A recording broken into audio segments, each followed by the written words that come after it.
Hi, it's Ryan back with another video today. And today I want to talk about the Samsung S20 Ultra, the new phone that was just released today. They talked about, of course, the 108 megapixel camera, the 8K video, and like a 100x zoom.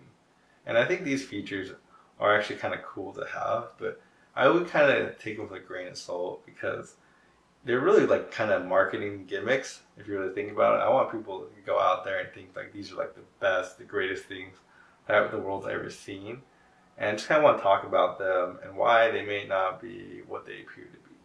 So the first thing I want to talk about is like the 108 megapixel camera. The thing is, most cameras, phone cameras have like 12 to 16. 108 sounds like it's like 10 times better, but in reality, it's not going to be like 10 times better. It's probably going to be like marginally better. And the reason for this is because Samsung has to take that 108. They can't actually use all that megapixels.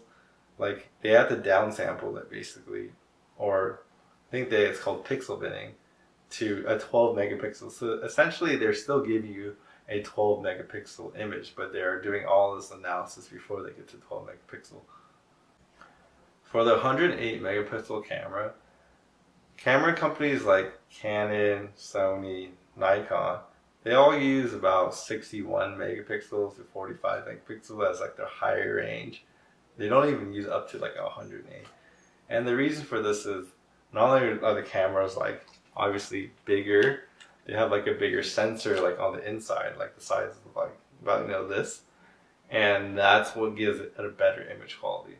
Because if you have a bigger sensor, you also have like bigger pixels per inch basically of the sensor, and that actually gives you like better image quality because you can let in more light.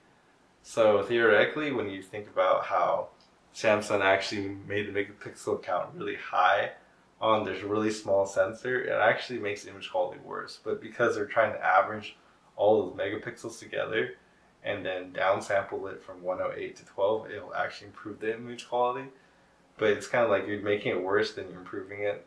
So I think the net is obviously going to be improvement, or why would Samsung ever do that such a thing? But it's not as big of improvement as you would think. And for the 8K video, I would say 8K video, I mean, we already know there's other video cameras out there, like Arri Alexa, they can shoot like 4K. Our iPhones can shoot 4K, but the 4K that comes out of it is different, right? So obviously now the Samsung can shoot 8K. It's cool I can shoot 8K. I'm not saying it's bad quality until we actually see it, but the reality is there's not really much like TVs that you can watch 8K on.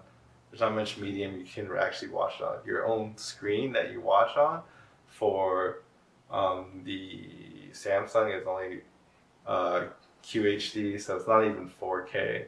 So really, like, you can shoot such high resolution, but you can't really even view it.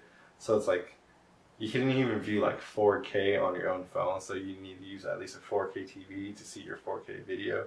So 8K is just like outside the realm for now. Of course, as technology catches up, we'll eventually get there and we can use it. But another consideration too is 8K would use much more data, so your data rate per second could be something absolutely ridiculous. So your video files will just take up a lot of space. But I mean, it's okay because like Samsung has expandable storage, so you can always swap in and out. But it's just another thing to keep in mind. And then lastly, the 100x optical zoom.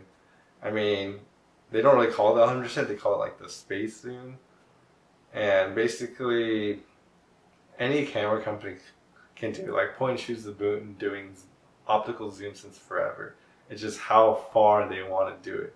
After a certain point, 100 times, the whole thing looks like a pixelated mess, and it's like, what's the point, of zoom that much? But any camera can zoom that much, but it's just, why do that when the image looks so bad?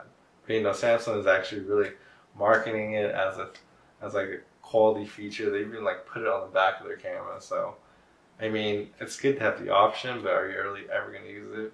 Probably not. Anyways, thank you guys for watching.